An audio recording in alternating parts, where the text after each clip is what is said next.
What's up, everybody? It's Marky. As you can see, today I'm by myself. It's all good. It's cool because what I came here today to do is tell you a little bit about my story. Starts off in the garage. Honestly, nothing exciting there. Did as a kid on my own a little bit here and there. Wasn't making no progress. Didn't know how to set the needles up. Wasn't taking it serious. Wanted to. Didn't know how. Finally, I get into an apprenticeship with Carlos Macias of Cryptic Tattoo, and that's where the story really starts. Here we go. Okay, so I apprenticed at Cryptic, and that's really where I made my mark in the industry and started to do something and really learn and grow in the tattoo industry, and that's where it became my career. Took me a little while. My apprenticeship was a little rough, like these fools wanted things a certain way, Carlos, Richie, Joseph, all these dudes were there back in the day. Me and Hugo were right there apprenticing. There was a few other cats throughout the years that came and went, but really, once my career took off was when it was me, Larry, Jesse, D-Boy, Sammy, Johnny, Carlos, of course, and we were all pushing and just like trying to outdo each other, and that's where we really started learning, Along the way, I went on so many conventions with Carlos. At first, I started off as just being, which I think really helped me, honestly, in the beginning, was being the front guy. I'll get there, rip my shirt off, fucking, hey, what's up? How you doing? I'm Marky. This is Cryptic. Come get tatted, blah, blah, blah, blah, blah. I would talk to anybody and everybody. You know what I mean?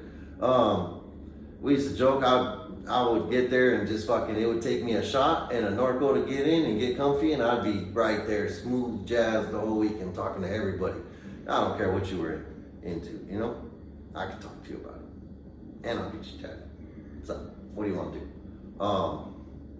Now, that went from doing me and Carlos driving all over the States to me and Carlos flying in the States. And then that went to Carlos going out to Europe.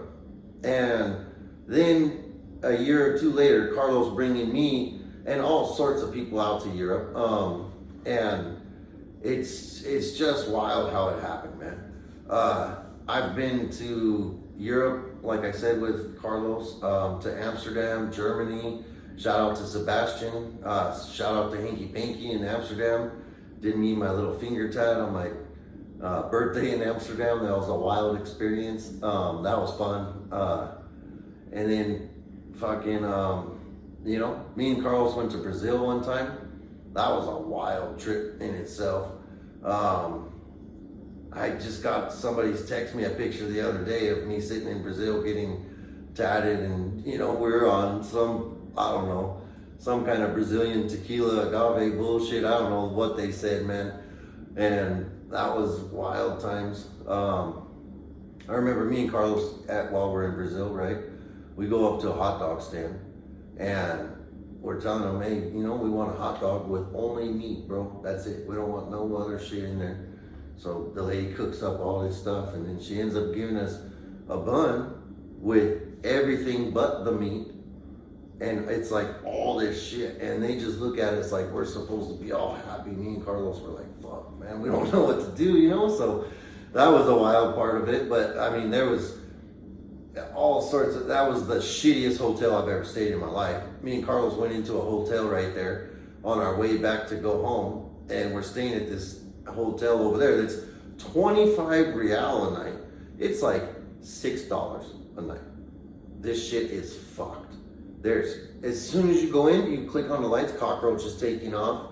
Fucking in the middle of the room is a shower, and there's 2 beds next to that. And when I say there's a shower in the middle of the room, there's a shower and just like a little curtain, halfway curtain. We didn't sleep for shit. We sat on the bed like this with our clothes on, holding our backpacks. We didn't go to sleep for shit. We just sat there. And then there's all sorts of fucking who knows what going on outside. People out all night right there. You know what I'm saying? One of those kind of hotels with the roaches. Not the place to be. And the skeleton key to open the door. Like, shit was fucked up. Been on some wild adventures with Carlos, you know. Been through the States everywhere, and we had some wild times in the States. Getting pulled over. Fucking driving into Mexico on accident. Doing stupid shit, man. But, I mean, it was all good times. We were out having fun, doing tats, making money, trying to just make our name in the industry, you know, and Carlos really has. You know, he's doing his own backyard boogie thing now.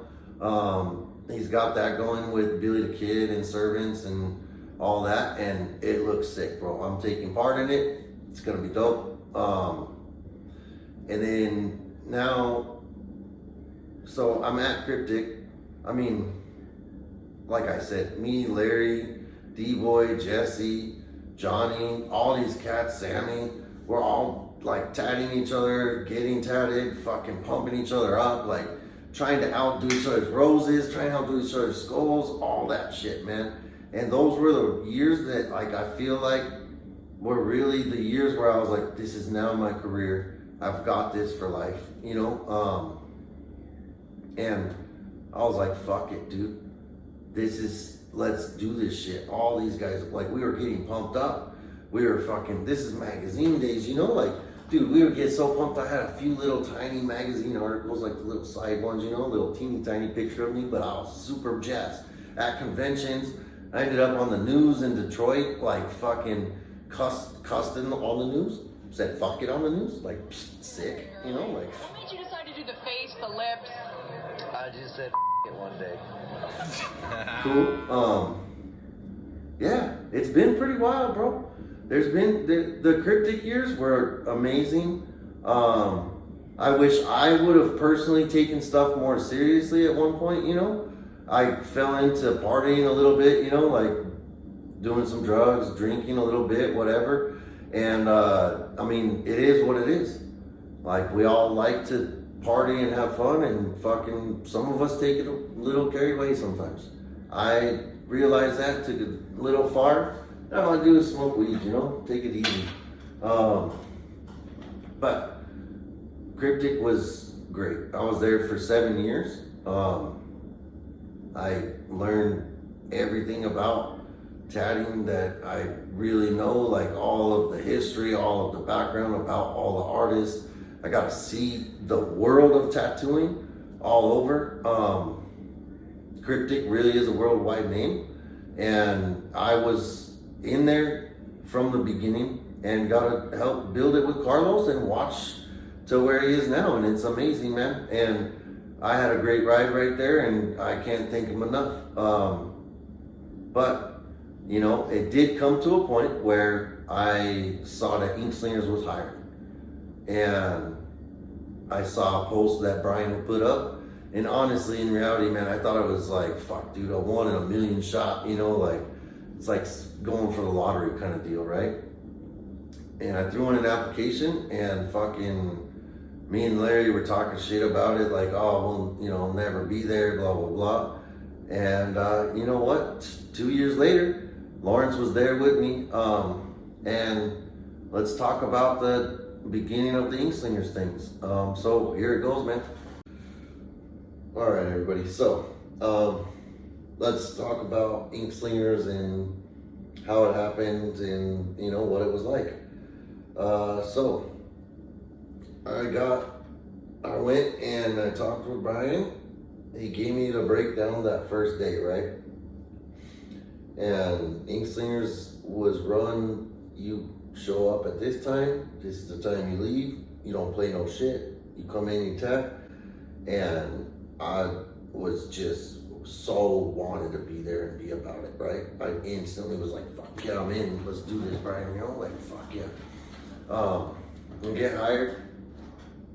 I want to say I gave Carlos like a 1 month notice, and yeah, that was tough, honestly. I had no plans of like leaving Cryptic. It and honestly didn't even believe that I was gonna make it into Ink Slingers when I sent in the fucking application the first time, man. Like, to be real with you, I didn't. I thought they were gonna laugh about it, right? Fucking get there, put my 1 month in, right? Leave, and start at Ink Slingers, right? Now, okay. Let me tell you one fucking thing. The homie Louis, the roast master, okay?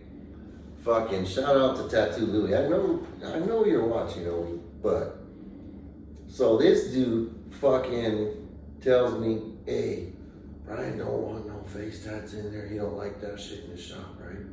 So I go in. My first week is lined up rosaries on faces, little spiders on faces, shit like that, right? I'm like, fuck, dude.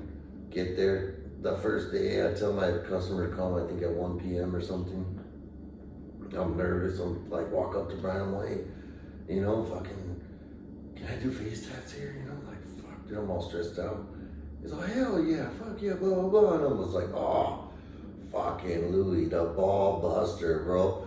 And forever, that's the roast master right there, Tattoo Louis, right there at Cryptic Tattoo. Yeah, so I get into Ink Slingers. Now, like I said, this was like the big league shop. Man. Fucking, these dudes were killing it, and not just killing it, but killing it every fucking day at 12, and that shit worked like a factory, man. You came in and they were just banging out sick ass tats. Everybody, like, fuck, dude. Brian, his portraits are the sickest heel portraits I've ever seen. The photo of the day of picture does no justice to what it looks like healed. Healed, fucking insane. I've never seen a better portrait yet, man. That feels sick. And I get into Ink Slingers, everybody's killing it. Like, at first, I'll be honest, like, I get a little depressed, bro.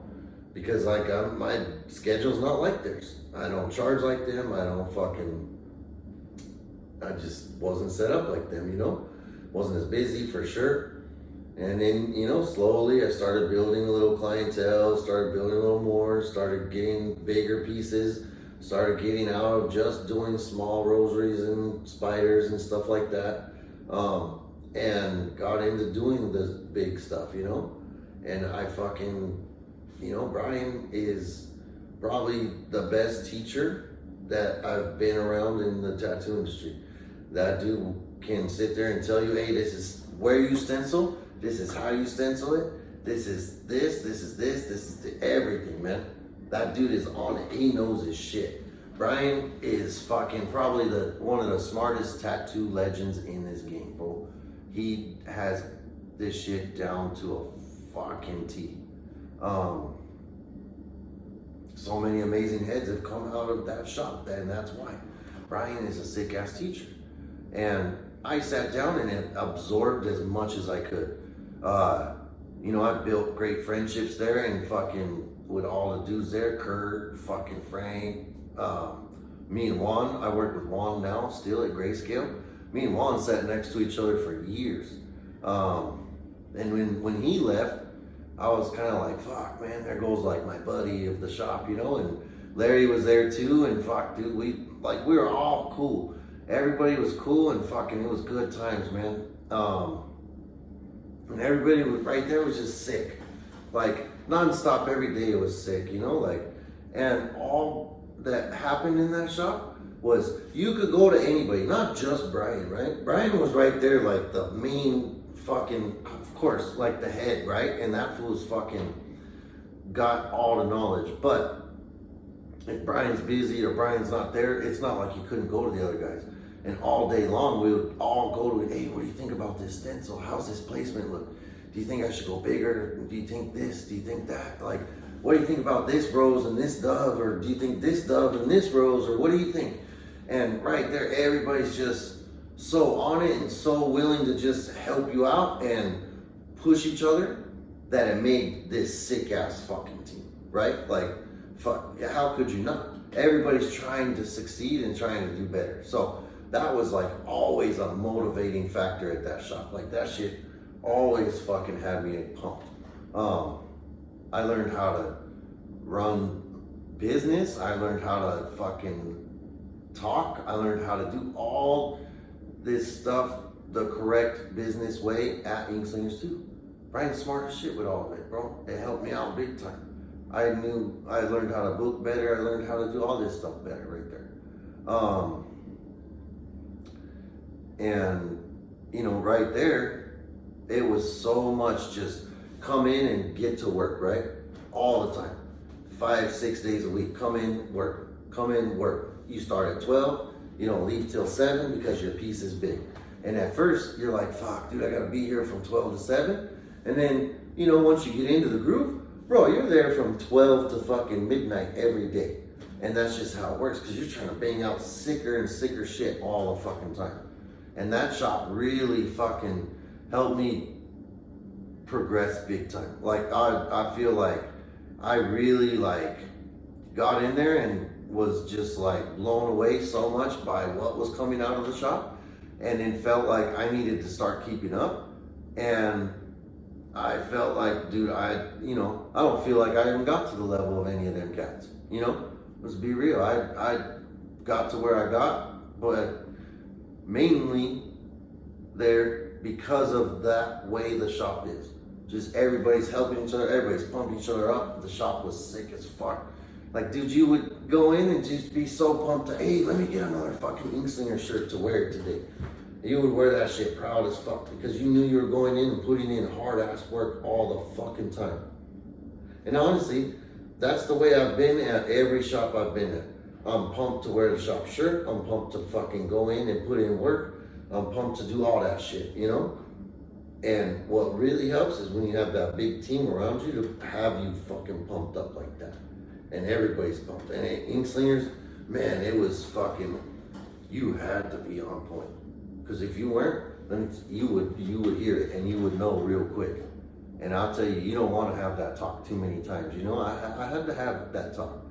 And I had to hear it like, hey man, the fuck kind of chat was that, homie? And dog, it is what it is. That shit makes you stronger and makes you better in this industry. Like hearing what you need to do better. And sometimes it's harsh and sometimes like, hey, I mean, reality is reality. You want to get better? Take advice from those that know what the fuck they're doing. And right there, at Ink Slingers, man, I would go in so many times and just, like, I talk a lot, right? But I would just go in and fucking try to take in as much as I could. I like joking around with everybody. I like going and making sure everybody's having a good day. And I like fucking being around the vibe. And the vibe right there was always great. The day when I left, my plan was I was gonna go back and forth to Europe, right? It was a fucked up feeling when I left. I didn't want to leave.